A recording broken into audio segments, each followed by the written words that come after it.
배나영의 보이스 플러스.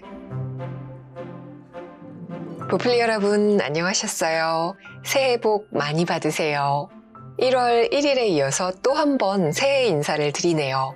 어쩌면 우리에게는 또 한 번 시작할 수 있는 감사한 기회겠지요.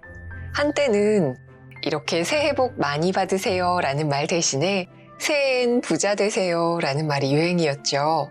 이 광고 카피가 신용카드사의 광고였다는 것이 좀 아이러니하긴 하지만 이 광고가 엄청난 히트를 친 이유는 아마도 모든 사람이 원하는 부자가 되고 싶은 마음을 건드렸기 때문일 거예요. 그래서 또 한 번의 새해를 맞아 우리의 부의 본능을 일깨우는 책을 소개해 볼게요. 이 책은 재밌게도 부자는 되고 싶지만 차는 사고 싶어, 부자는 되고 싶지만 명품 시계는 사고 싶어, 이런 식으로 부자가 되고 싶은 마음을 방해하는 요소들을 분석해요. 9가지 심리적 장애물을 말하죠. 이 중에서 내가 가진 심리적인 장애물이 무엇인지 살펴보고 어떻게 하면 이런 심리적 장애를 극복할 수 있는지, 부자의 마인드로 나아갈 수 있는지 생각해봐요. 저자는 책 속에서 부동산 투자와 주식 투자에 대한 여러 사례들을 들면서 이야기를 전개해요. 그런데 개개인에게 적합한 사례는 다 다를 수 있다는 생각이 들거든요. 그래서 개별 투자에 대한 예시는 직접 책을 읽어보시면 좋을 것 같고요. 저는 주로 저자가 말하는 핵심 주장에 대해서 요약해서 읽어볼게요. 좋아요는 사랑입니다. 좋아요 꼭 눌러주시고 알림 설정도 부탁드려요. 그럼 부의 본능 요약해서 읽어볼게요. 슈퍼 리치가 되는 9가지 방법. 부의 본능. 우석, 브라운스톤 지음. 토트. 친구들 중에는 나보다 더 많이 절약하고 저축하는 친구도 많았다. 그러나 내가 더 부자가 되었다. 내가 더 부자가 될 수 있었던 까닭은 무엇인가? 다른 친구들보다 더 많은 투자를 했기 때문이다. 돈만 생기면 어디에 투자할까를 늘 생각했다. 최소한의 생활비를 제외하고는 모두 투자했다. 사실 나도 투자가 겁이 났다. 그러나 나는 아무것도 투자하지 않는 것이 가장 위험하다고 생각했다. 아무것도 투자하지 않는다면 아무것도 가질 수 없을 것이 분명했다. 배울 수 없고 느낄 수 없고 달라질 수 없고 성장할 수 없었을 것이다. 나는 자유롭기 위해서 투자했고 마침내 자유를 얻었다. 재테크에서는 투자 자금을 마련하는 것이 가장 어려운 일이다. 일반적으로 종잣돈 모으는 철칙은 번 것보다 적게 쓰는 것이다. 그러나 최선은 아예 안 쓰는 방법이다. 나는 자동차를 사는 대신에 그 돈으로 투자했다. 나는 결혼할 때 혼수를 아예 하지 않았다. 결혼 반지 하나만 달랑했다. 혼수 비용을 절약한 돈으로 나는 투자를 했다. 나는 신혼방도 월세로 시작했다. 자동차 안 사고 투자한 돈, 혼수와 전세금을 줄여서 마련한 투자금도 처음엔 모두 수업료로 날렸다. 처음부터 돈을 벌 순 없었다. 배움이 먼저였다. 성공과 실패가 반복되었다. 분당 아파트를 상투에 사서 나중에 손해보고 팔았고 김포에 미분양 아파트를 사서 손해보고 파는 멍청한 짓을 저지르기도 했다. 최악은 벤처와 비상장 주식 투자로 투자 원금을 모두 날린 것이었다. 한 종목으로 12억 원을 날렸을 땐 몸무게가 6kg이나 줄고 몸이 아팠다. 투자에서 일어날 만한 실패는 대충 다 경험해 본 것 같다. 답답한 마음에 어느 날 자수성가해서 100억대 재산을 모은 친구를 찾아가서 부자 되는 비결을 물었다. 부자 친구는 나에게 이렇게 말해주었다. 처음엔 누구나 다 돈을 잃게 되어 있어. 하지만 거기서 교훈을 얻었다면 다 잃은 건 아니야. 그리고 성공의 비결은 절대로 도중에 절망하거나 포기하지 않는 데 있다네. 부자 친구의 조언이 맞았다. 실패를 했다면 당신은 실패를 통해서 하나 더 배웠기 때문에 성공에 한 발짝 더 다가선 셈이다. 실패는 성공으로 안내하는 이정표다. 내가 거듭되는 실패로부터 배운 교훈은 아마추어의 투자법과 고수의 투자법은 근본적으로 다르다는 것이다. 아마추어인 나의 투자 방법과 달리 고수는 실패하지 않는 방법에 초점을 맞춘다는 걸 뒤늦게 깨달았다. 결국 투자에서 손해보지 않는 것은 나에게 달려있고 내가 컨트롤할 수 있지만 투자에서 성공하는 것은 통제 불가능한 변수들 때문에 내 맘대로 할 수 없다는 것이다. 이것이 성공의 포인트다. 마음이 급하더라도 실수하지 않는 법을 배워야 한다. 워런 버핏의 투자 규칙을 보자. 1조는 원금을 손해보지 마라. 2조는 1조를 잊지 말라다. 당신은 정말로 부자가 되고 싶은가? 그렇다면 성공 비법보다는 실패와 실수를 피하는 법을 먼저 배워라. 정말 투자에 성공하고 싶다면 남들의 실패에서 교훈을 얻어라. 그리고 실패를 성공으로 반전시켜라. 이것이 성공 투자의 비법이다. 이것을 깨닫는데 나는 많은 수업료를 지불했다. 제발 여러분은 수업료 내지 않고 이 비법을 깨닫기 바란다. 재테크를 망치는 건 머리가 아닌 가슴 때문이다. 만약에 재테크 지식만으로 성공할 수 있다면 박사나 교수들이 제일 먼저 부자가 되었어야 한다. 그러나 실제로 그렇지 않다는 것을 우리 모두 잘 안다. 실전 재테크에서 성공하기 위해 지식보다 더 중요한 건 실행 능력이다. 재테크에 성공하기 위해서 반드시 복잡하고 많은 지식을 알아야 할 필요는 없다. 재테크 성공 요인으로는 지식보다 실행 능력이 더 중요하다. 사람들은 왜 뻔히 아는 것을 실행하지 못할까? 머리로는 아는데 몸이 따르지 않기 때문이다. 머리로는 저축을 해야 한다는 걸 너무나도 잘 알고 있지만 당장의 배고픔과 불편을 참지 못해서 내일의 달걀을 얻기보다 오늘 암탉을 잡아먹고 만다. 이성 때문이 아니라 감정과 본능 때문에 우리는 재테크에 실패한다. 토끼와 거북의 달리기 시합 이야기에서 당신은 무슨 교훈을 얻었는가? 토끼가 낮잠을 자지 말아야 한다는 교훈인가? 그건 내가 원하는 답이 아니다. 요즘 토끼는 조상 토끼의 실수를 이미 잘 알고 있다. 요즘 토끼는 결코 낮잠을 자지 않는다. 거북이 당연히 질 수밖에 없다. 거북은 생물학적 구조상 절대로 토끼를 이길 수 없다. 현명한 거북이라면 애초에 육상 시합을 하지 말았어야 한다. 현명한 거북이라면 대신에 수영 시합을 하자고 제안했어야 옳다. 재테크의 성공법도 마찬가지다. 이길 수 있는 싸움만 해야 한다. 적들이 나보다 강하면 싸우지 말고 나에게 승산이 있을 때 싸워야 한다. 이것이 재테크 전쟁에서의 승리 비결이다. 예를 들어보자. 나는 카지노 딜러를 언제나 이긴다. 어떻게 하느냐고? 게임을 아예 하지 않는 것이다. 싸우지 않는 것이 내가 카지노 딜러를 이기는 유일한 방법이다. 마찬가지 방법으로 복권에서도 늘 이긴다. 현명한 투자자라면 카지노에서 도박을 하는 대신에 카지노 주식을 살 것이다. 현명한 투자자라면 복권을 사는 대신에 보험회사 주식을 살 것이다. 왜냐하면 둘 다 수학적으로 이익이 증명된 사업이기 때문이다. 내가 지난 세월 수업료를 내면서 깨달은 것 중 가장 큰 깨달음은 무엇인가? 가장 강한 적은 보이지 않는다는 것이다. 보이지 않는 적은 어디에 있는가?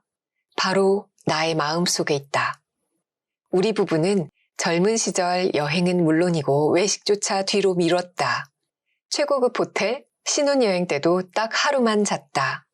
우리 부부는 젊은 시절 고생한 대가로 지금은 50개국 이상을 여행하는 보상을 받았다. 나는 부자가 되기 위해 당장의 편한 것을 찾는 쾌락 본능을 억제했다. 편하고 좋은 새 아파트를 놔두고 일부러 좁고 낡은 재건축 아파트에서 살기를 마다하지 않았다. 그러나 대다수 사람들은 부자는 되고 싶지만 고생하는 건 싫어한다. 누구나 천국은 가고 싶지만 죽고 싶지 않은 것과 같다. 부자가 되려면 내 안의 부자를 깨워야 한다. 당신이 가난한 이유가 흙수저로 태어나서인가? 맞다. 인생의 가장 불평등한 제비뽑기는 부모다. 가난한 부모에게서 태어났다면 불리한 것이 사실이다. 그렇지만 그렇다고 해서 당신이 반드시 가난하게 살아야 한다는 뜻은 아니다. 흙수저 출신 중에 부자가 된 사람은 얼마든지 있다. 자수성가한 부자가 얼마나 많은지 생각해보라. 당신도 두려움을 떨쳐내고 용기를 내야 한다.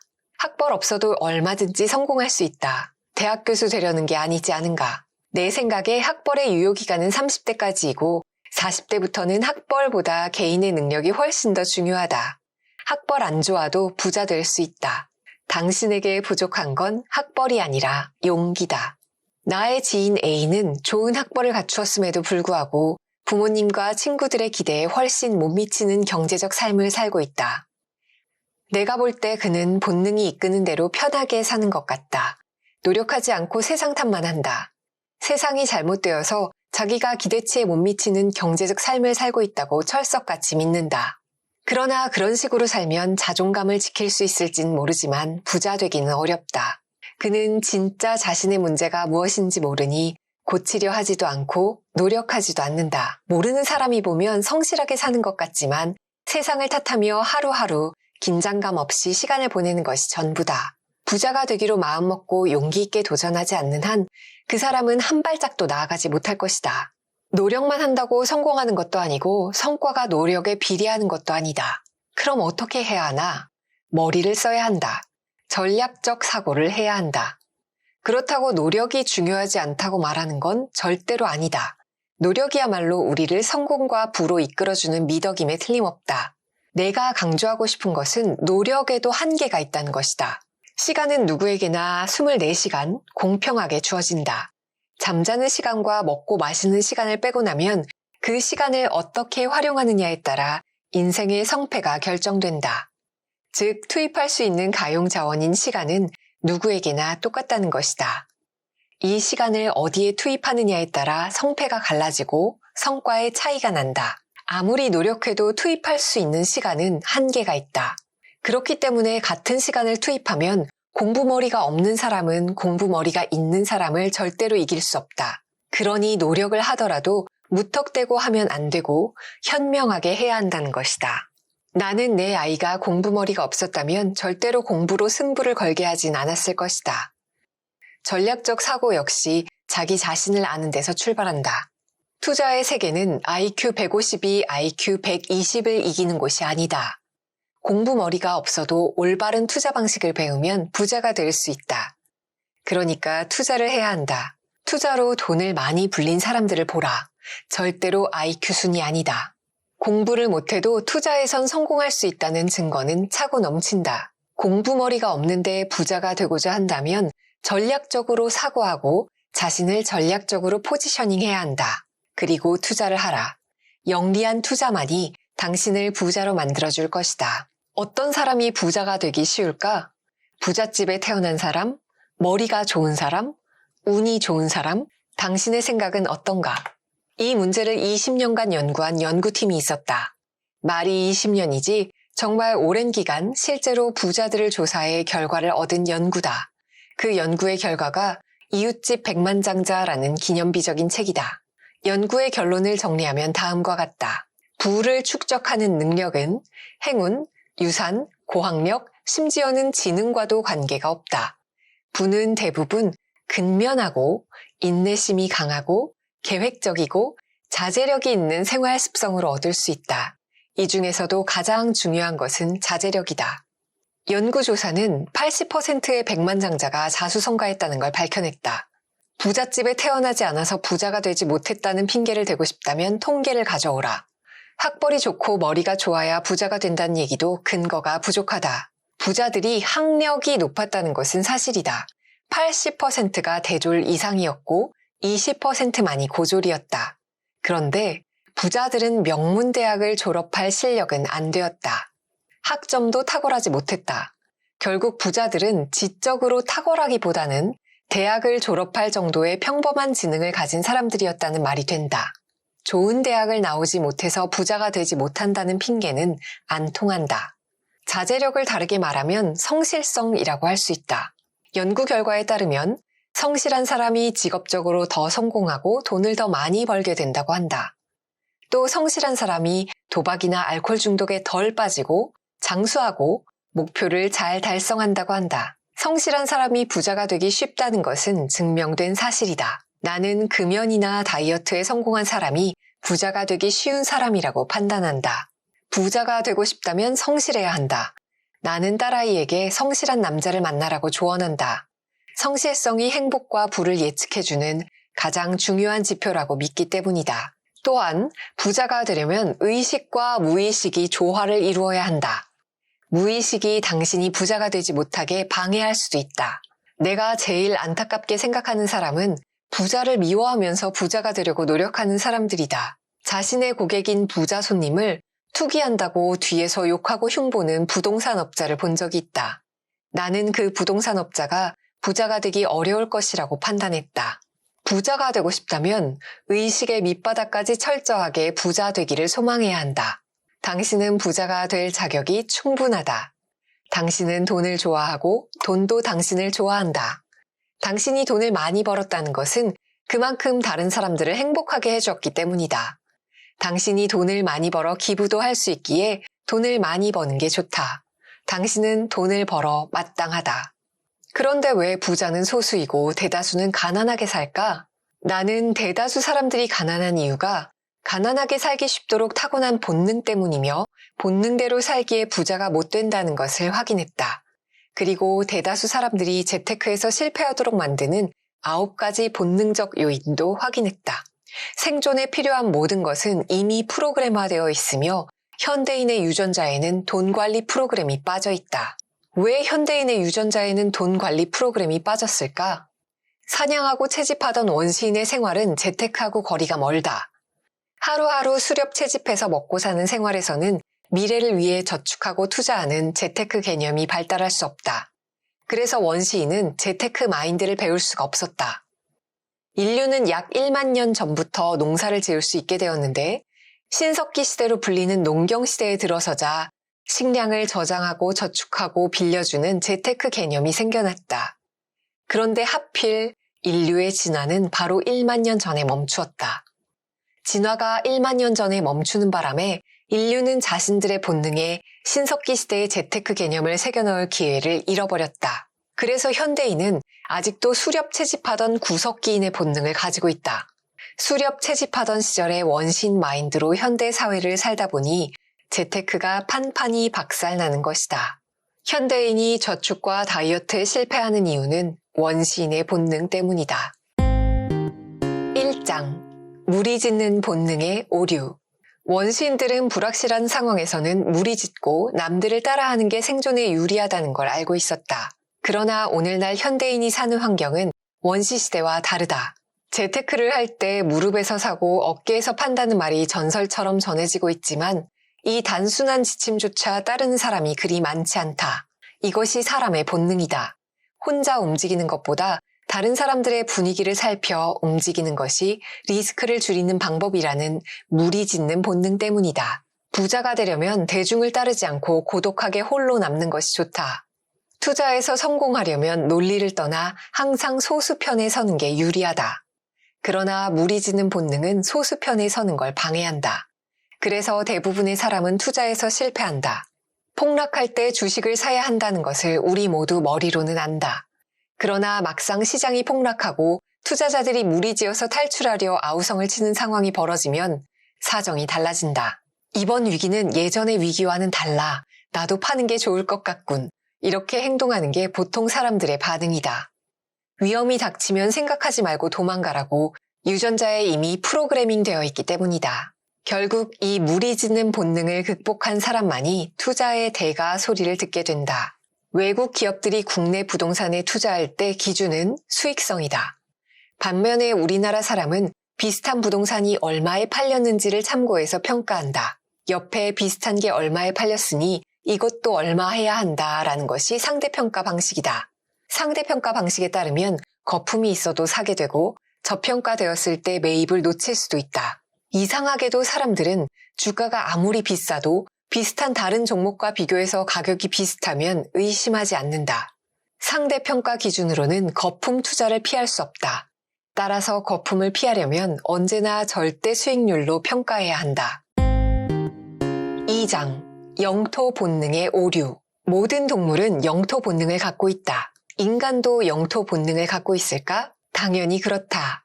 원시시대에 남의 영역을 잘못 침범하면 공격을 받는다. 자신의 영토를 떠나서 남의 영토로 들어간다는 건 언제나 목숨을 건 위험한 일이었다. 사람은 누구나 영토 본능을 가지고 있기 때문에 자기 마을을 떠나서 잘 모르는 새로운 동네로 이사가는 것을 두려워한다. 대개 이사를 가더라도 가까운 곳이나 예전에 인연이 있던 동네로 가는 걸 좋아하며 아주 멀리 가거나 전혀 낯선 곳으론 이사가는 걸 꺼린다. 젊을 때는 영토 본능을 극복하기 위해서 발바닥이 아플 정도로 돌아다니는 게 좋다. 나이 들면 그렇게 하고 싶어도 할 수가 없다. 이사도 종아리에 힘이 있을 때 다녀야 한다. 종아리에 힘 있는 20대, 30대에 치열하게 살아야 노후가 편안해진다. 특히 수입이 일정한 사람이라면 재산의 규모가 이사 횟수와 비례하는 경우가 많다. 이사를 여러 번 한 사람일수록 재산이 많다. 그것은 이사 횟수에 비례해서 부동산을 보는 눈이 키워지기 때문일 것이다. 부동산의 변화를 읽고 정확히 판단하려면 여러 곳을 직접 경험해 봐야 한다.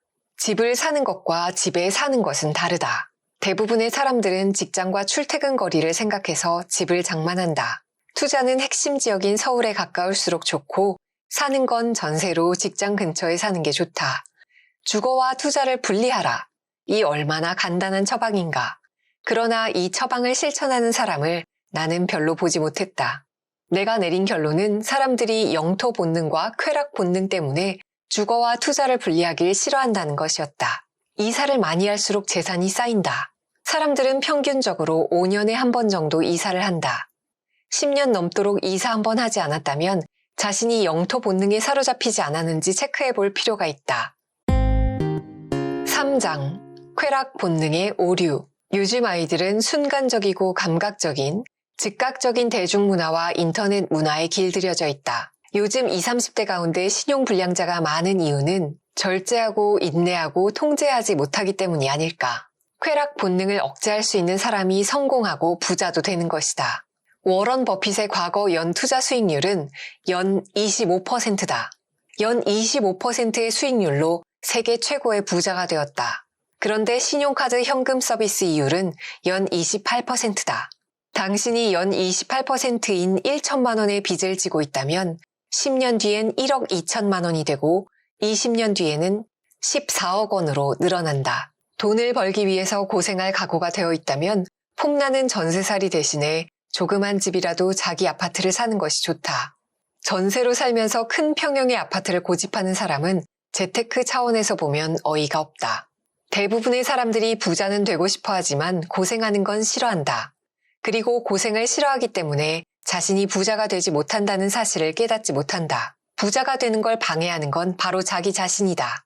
남들처럼 먹고 싶은 것 다 먹고 입고 싶은 것 다 입고 놀 것 다 놀고서는 부자 되기 어렵다는 걸 명심해야 한다. 부자들은 기꺼이 고통스러운 현실과 장밋빛 미래를 선택한다. 자동차도 마찬가지다.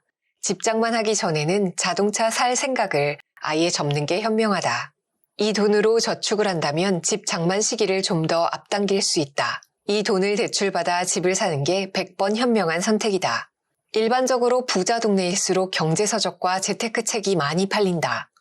재테크 방법은 학교에서 안 가르쳐준다.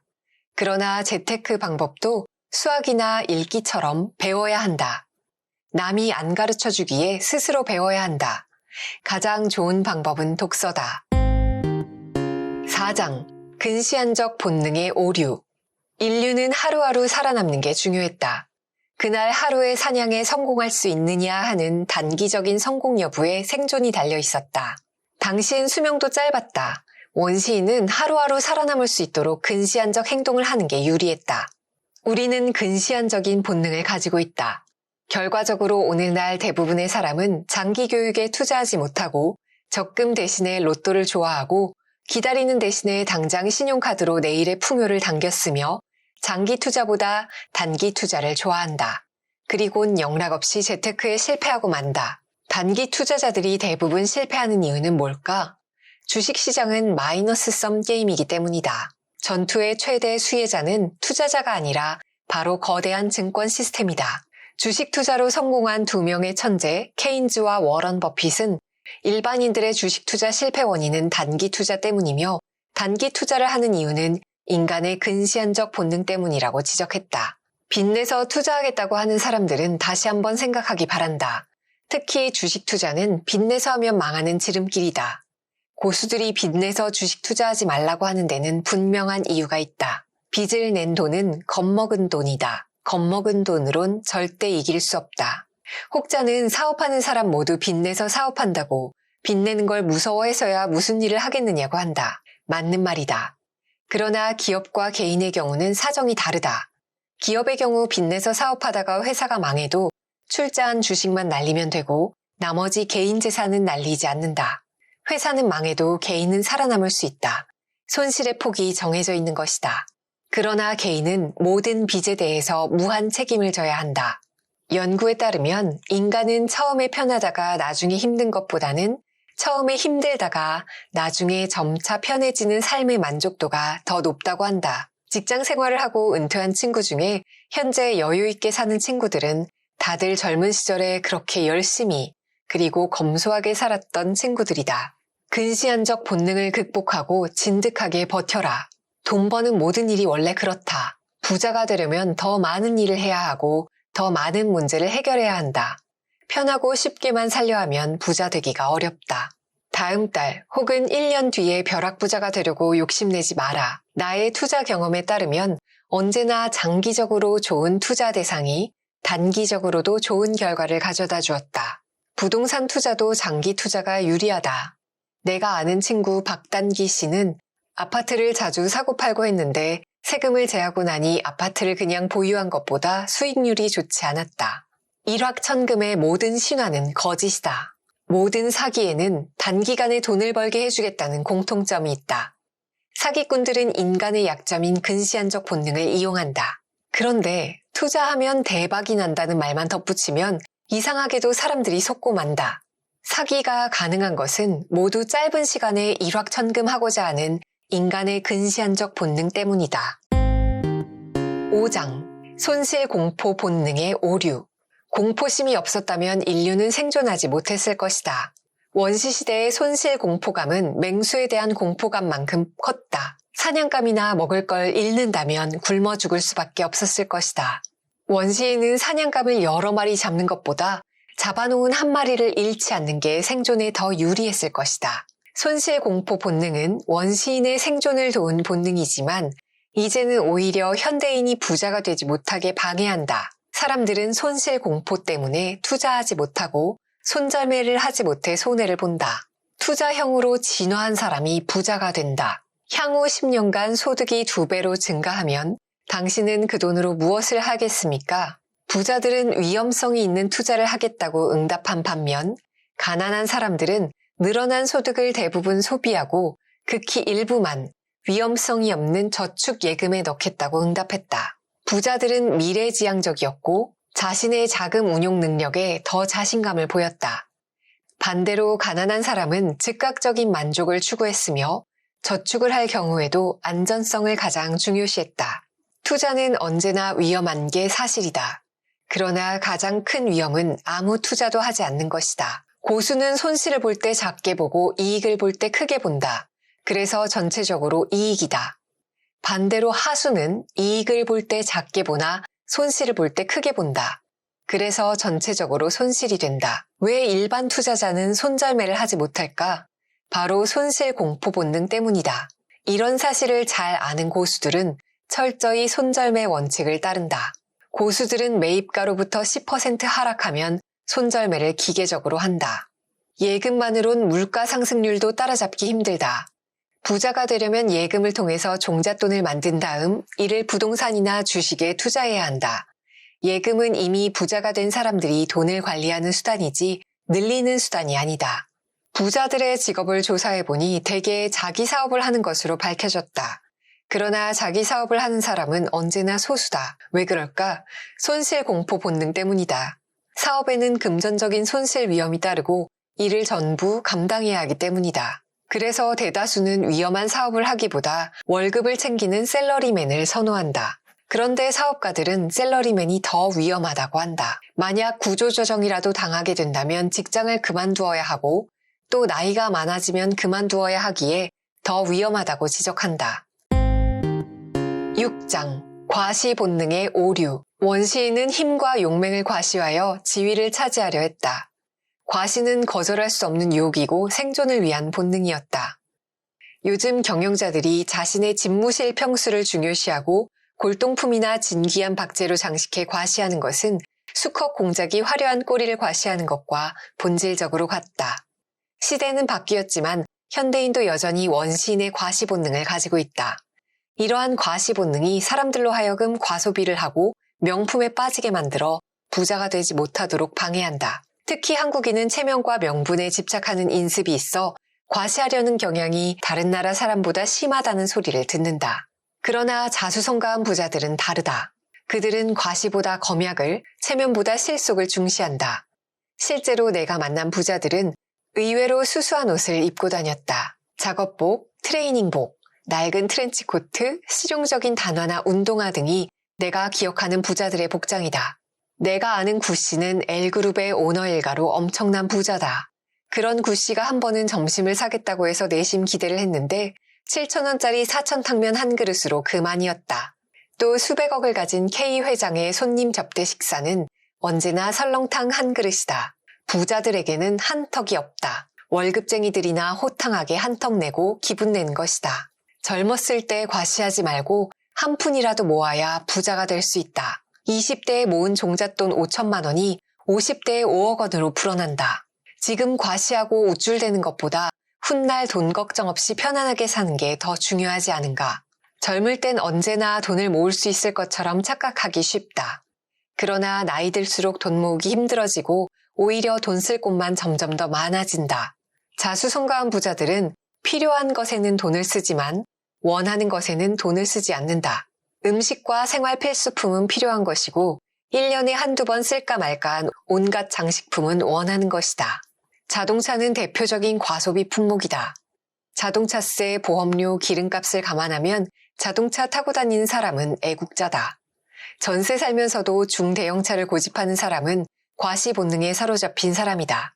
내 경험에 따르면 진짜 부자들은 돈 자랑을 하지 않는다. 남들이 돈 빌려달라 할까봐, 도둑 맞을까봐, 세금 얻어맞을까봐 절대 재산 자랑을 하지 않는다.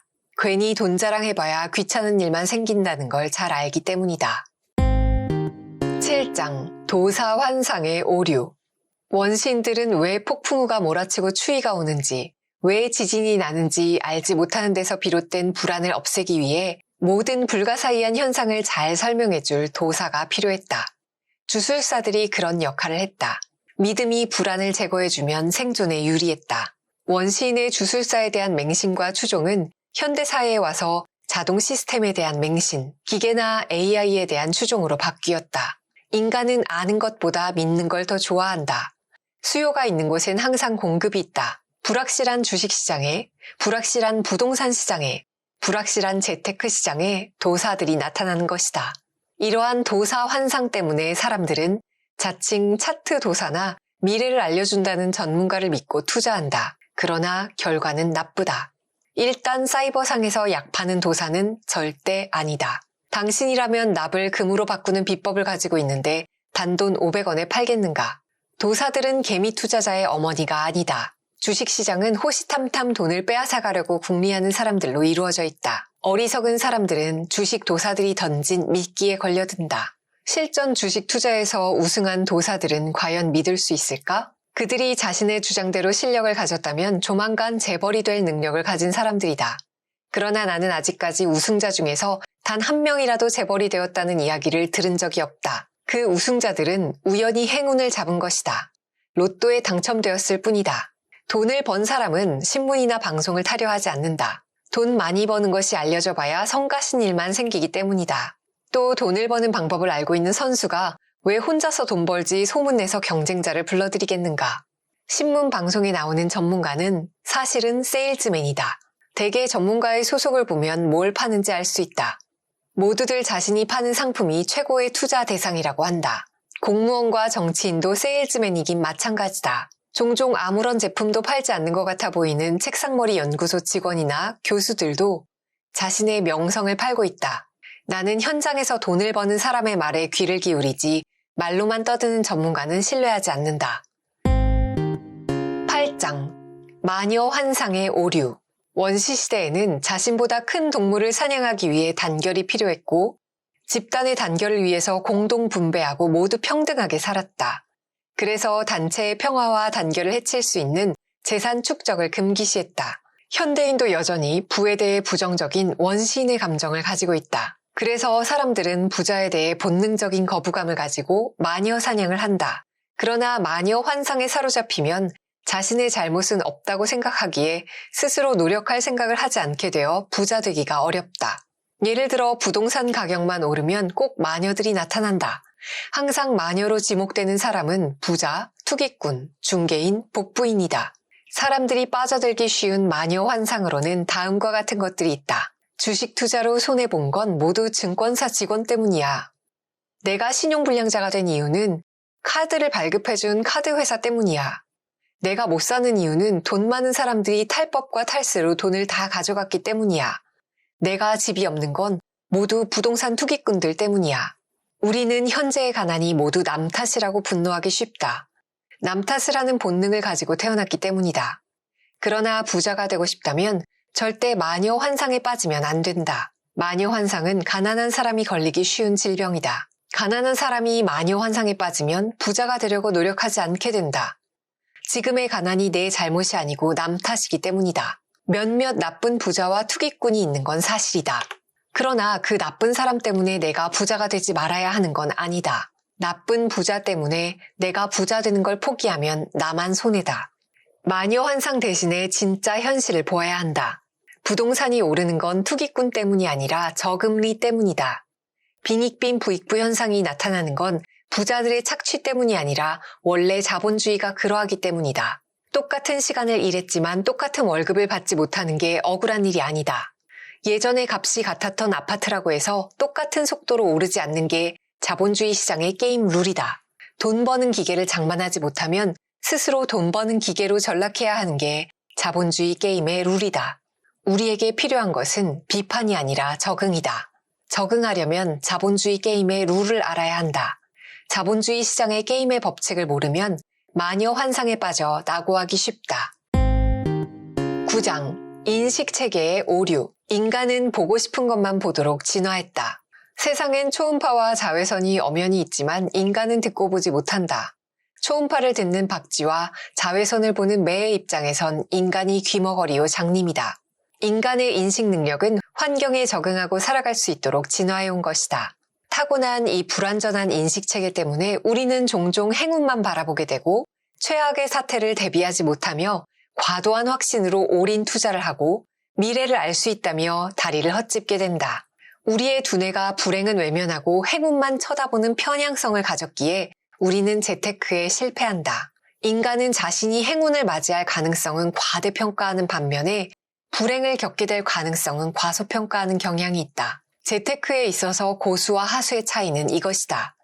하수는 행운 편향 인식 때문에 행운만 기대하지만 고수는 언제나 최악의 상황에도 대비한다. 결함 있는 인식체계를 극복하고 부자의 눈을 떠라. 부자가 되는 주문을 걸고 불확정성의 원리를 배워라. 가난을 극복하는 10계명을 소개한다. 1. 남들이 영화나 TV 보며 즐거워할 때 지루한 재테크 책을 읽고 저축 계획표를 작성하라. 2. 남들이 명품 옷과 중대형차로 뽐낼 때 시장 패션으로 센스를 높이고 소형차나 대중교통을 이용하라. 3. 남들이 친구들에게 호기롭게 한턱 내며 기분 낼 때 눈 딱 감고 자린고비라는 비난을 감내하라. 4. 남들이 휴일에 놀러 다닐 때 흙먼지 날리는 공사 현장이나 부동산 중개소를 답사하라. 5. 남들이 돈 많이 드는 골프나 스키로 시간을 보낼 때 돈 안 들고 전신 운동도 되는 등산과 조깅을 즐겨라. 6. 남들이 맛집 찾아다니며 돈을 낭비할 때 외식은 생각하지 말고 집에서 음식을 해 먹어라. 7. 남들이 최신형 휴대폰을 자랑할 때 구식 휴대폰을 자랑스럽게 들고 다녀라. 8. 남들이 세계 곳곳을 돌아다닐 때 돈 안 드는 국내 여행으로 휴식이 있는 여행을 즐겨라. 9. 남들이 대충대충 통 크게 살 때 10원 하나까지 꼼꼼하게 가계부를 기록하라. 10. 남들이 전세 살면서도 좋은 옷에 좋은 음식, 좋은 차 탈 때 내 집을 사고 융자를 갚아나가라.